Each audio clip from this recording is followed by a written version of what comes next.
My guest today is the author of a weight loss book novel that can help you drop at least 20 pounds. Her unique way of writing and the journey that she took will also help you remove the diet book mentality. The rules in her new Skinny Sexy novel will also have you rethinking weight loss. And she's here today to talk about her new book, Ada's Rules, a skinny sexy novel. Help me welcome Miss Alice Randall to the show. How you doing, Alice, and welcome to the show.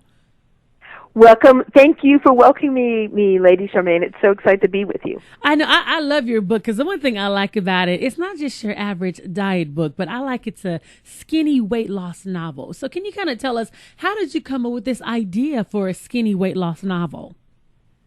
Well, first off, when we say skinny here, we mean comfortable in the skin you're in. It doesn't mean getting to a specific size.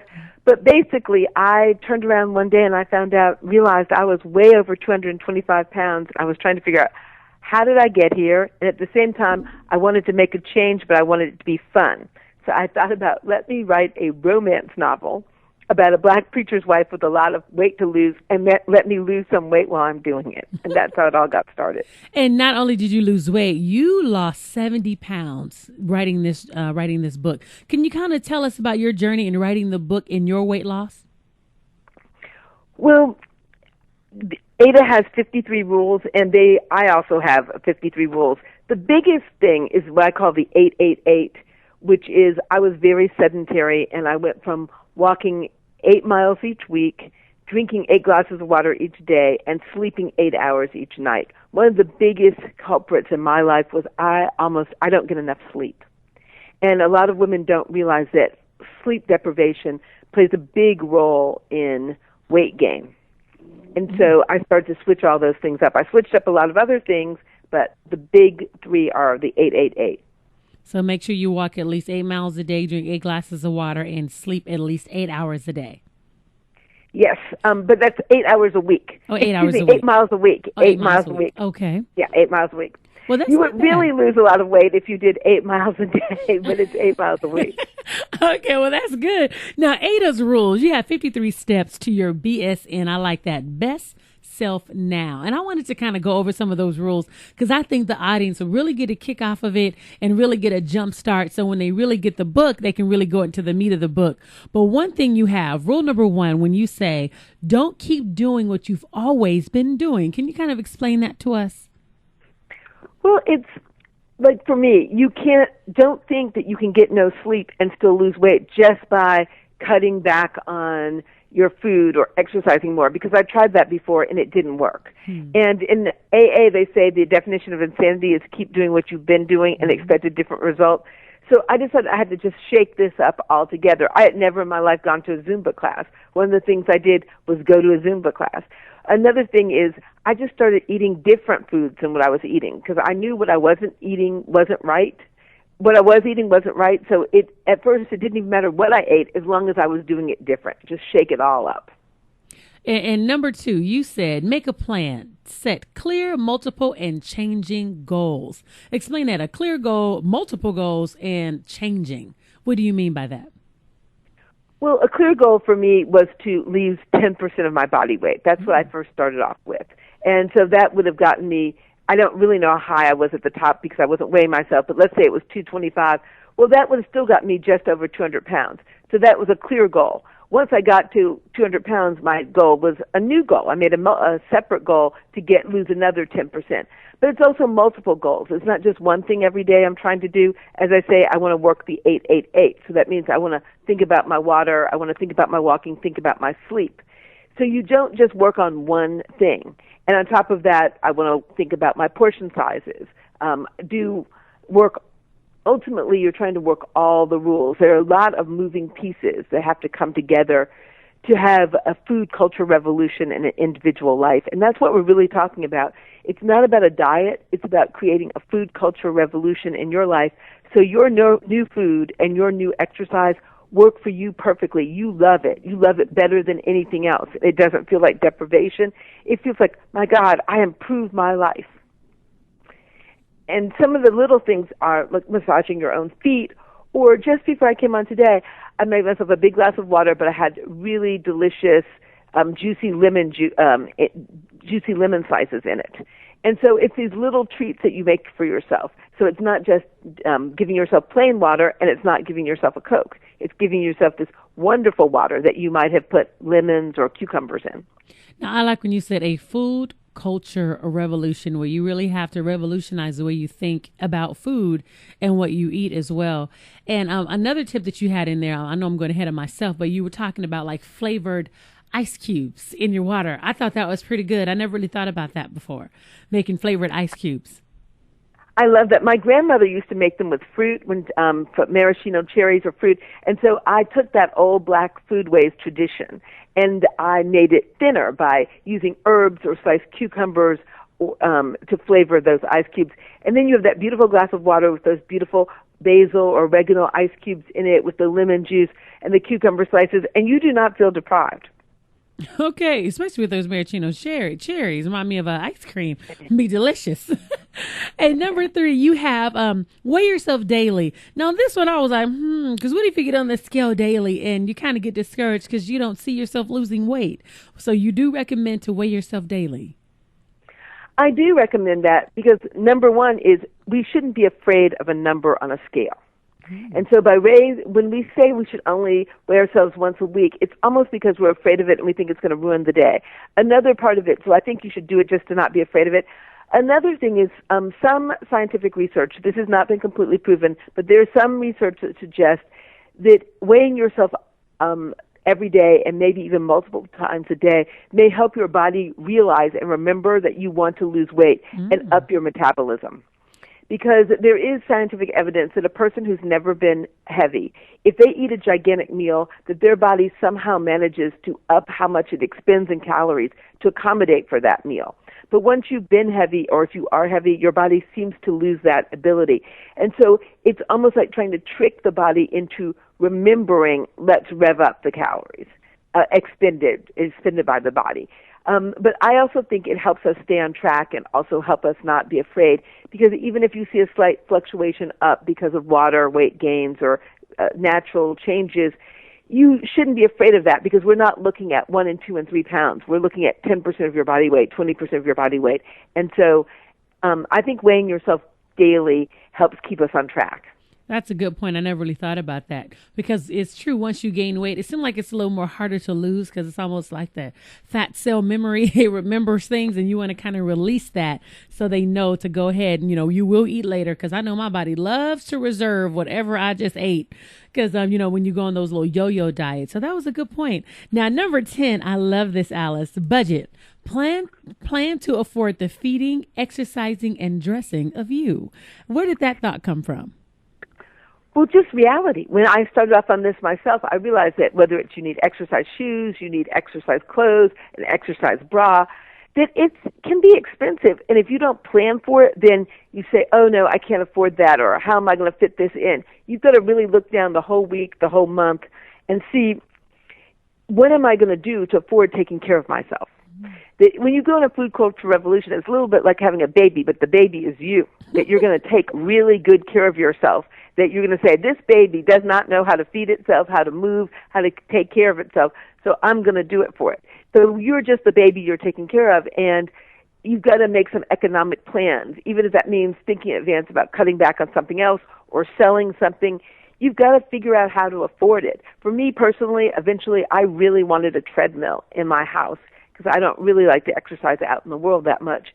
So I had to plan and save for that, and make sure that I had this thing that I thought would help me. But I also love things like the hula hoop, which are really cheap. And when you start making the budget, it'll make you think, okay, I want to spend some time hula hooping. I can go to this free Zumba class. I can go to that cheap yoga class.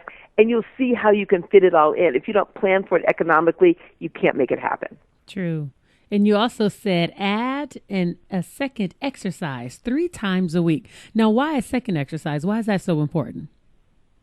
Well, I think it's cross-training. That one, if you get bored with your primary exercise, that when you can rotate them, you can move on to your second one. And but more importantly than that, it's increasing your repertoire of movement. Now, there have been some recent studies that show suggest that African American women don't get as much benefit from exercise as some other women do. But everyone knows if you are completely sedentary, which many of us are, because we are at our desks, or we are taking care of children and we are not getting a chance to move around, being completely sedentary is a huge problem in weight loss. And so I like to have now a culture of movement. So if I walk every single day, but I also do Zumba. I also do the hula hooping, which I love. And I sometimes play a little bit of very horrible basketball with my husband. But it's creating a culture of movement and joy of movement for yourself. That it's not exercise, it's play. I consider this kind of movement now my adult play, and I love it. You have something called WATSU. Now, I've never heard of that. Can you explain that to us? What is WATSU?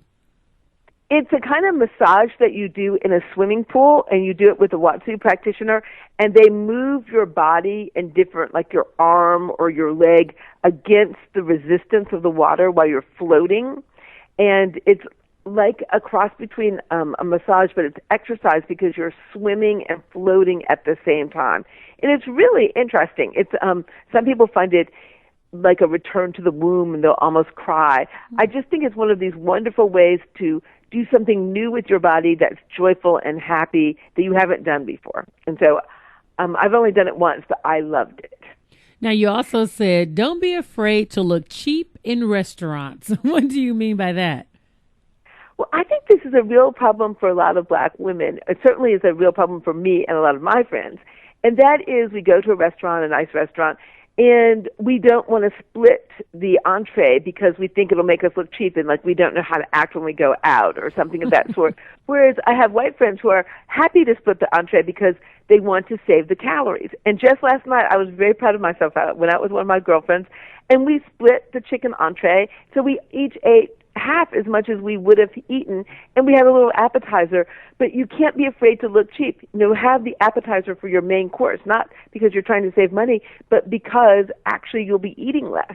And I think some of us order more food just to show, I know what I'm supposed to be doing. I want to be a good customer, so I'm going to have the appetizer. I'm going to have the main course. I'll have the dessert. Well, no. When you go to a restaurant, I can tip on a larger amount and give a big tip, but I'm now going to order just enough food so I can enjoy myself and enjoy the restaurant, not so that I'm overloaded. That's a good point, too, because we do have a habit of doing that. So you're breaking down some of the habits that we have basically developed, because we order the appetizer, order the main course, get the dessert, when you can just get something and enjoy it. That's why one of the tips I really enjoyed, you said, you can have one bite of something, don't go into two. You can just have one bite and have a good taste of it and, and be done with it. So I really love your tip. One tip I like that you have is number 27, when you said, don't initiate change you can't stick with for 5 years. Tell us about that. Well, I've tried out some of these crazy things, or they're maybe not so crazy for someone else, but say MetaFast, one of the liquid diets. If you're not going to be able to do something for a long time, because this is a lifestyle, you need to get a lifestyle that you can live with and make sure that you're not one of the 1 in 4 middle-aged black ladies who has diabetes. So if you're going for a lifestyle, it's not about things that you can only do for 1 year or 2 years. It's about something that you're going to be doing for 70 years. If you start from the time you're 20 and you end up being 90, and if you start at 50, it's still something you hope you're going to be doing for 20 or 30 years. So there is no point in wasting time on things that you could only do for a month, because a month is not going to get it. That's true. Now, why do you feel we should massage our own feet? It's always better when somebody else does it. Well, that too, but there's not always someone else around. And I think it's just a great metaphor for taking care of yourself, and that you could always give yourself a little jolt of wholesome pleasure, like massage your own feet or self-medicate with art, particularly music, song lists playlists that lift you up or chill you out. But massaging your own feet is just saying, take care of yourself. And it's not just take care, give yourself pleasure, give yourself relaxation, stop and pay attention to you. That's good. But I still want somebody else to massage my feet. Also, you have another good point on here. You said eat before you go to parties, drink water before meals. I think that's a good way to lose weight. Is that a practice that you started when you first started on your weight loss journey? Absolutely. That rule, Kevin Niswinder from Vanderbilt University has done a lot of research on the use of drinking water to suppress appetite. And so one of the things, my husband is a lawyer, and so we have to go out to a lot of social events and things of this sort. And I found that some of them, it's just better for me to actually eat my own little healthy meal before I go. And so I can go and sit and enjoy everything, drink some sparkling water, move the salad around the plate. But I'm not hungry, and I can have a bite or two of these different things, but I'm not trying to feed myself in this environment I don't have control over, particularly if it's a banquet and the food isn't even going to be that good in the first place. I don't mean like a wonderful restaurant. There is just no point in eating some calories that aren't that good. I also think that this drinking water very much helps. Sometimes if we're going out to a restaurant that I love, I will take a bottle of water, grab it just going out the door so that my stomach is really full of water right before I get there. Good point. Now, number 45 kind of scared me a little bit. Draw a map of your body. Oh, my goodness. Who wants to do that? So what's the purpose of drawing a map of your own body? Well, it actually can be really wonderful and really fun, and you don't have to show it to anyone else. It's a way of taking assessment in a poetic way, in a playful way, of your own body history. Like for me, it's everything from the cesarean scar from where I had my baby to your toes. It's all the history of everything that you've done, and it's a great opportunity to essentially fall back in love with your body and realize all the things it's been through with you and how good it's been to you, and that your beauty is in its health and the fact that it is your body. It's not because it's some kind of picture in a magazine. Mm-hmm. It's sort of remembering, like your feet, the times it took you to camp, the times it walked you on some long hike, the times that it ran to see your grandmother, maybe the last time you saw your grandmother, all the things your feet have done for you, all the things your hands have done for you. When you draw this map, it's a way of remembering your whole history and just how much you owe your body. Wow. That's a good way to look at it. I never looked at it like that. When you look at the cesarean scars from the kids you had, and because I got 2 of them, from the children you had, you never really think about it like that. That was really good. Alice, can you tell us? Or your knees. Think of your knees, the times that you're even cleaning a floor for somebody, or the time you get down on the floor to play with your child, or the time you were in church and praying. How many times do we ever think of our knees except for to think they're ashy? But now I look at those little brown knees of mine, and I think, these knees have done a lot of good bending. Wow. She said instead of just being ashy, which is true, because that's the main thing you think about. You really don't think about getting on the floor, playing with your children. Those are some really good points. If people wanted to get your book, where can they get the book? Well, go on Amazon, go on Barnes & Noble. We have it in the Nook. Go into any of the Barnes & Noble's bookstores. But it's really easily available on Amazon, and it's easily available at barnesandnoble.com. So that's the web is, for a lot of people, the easiest place to get it.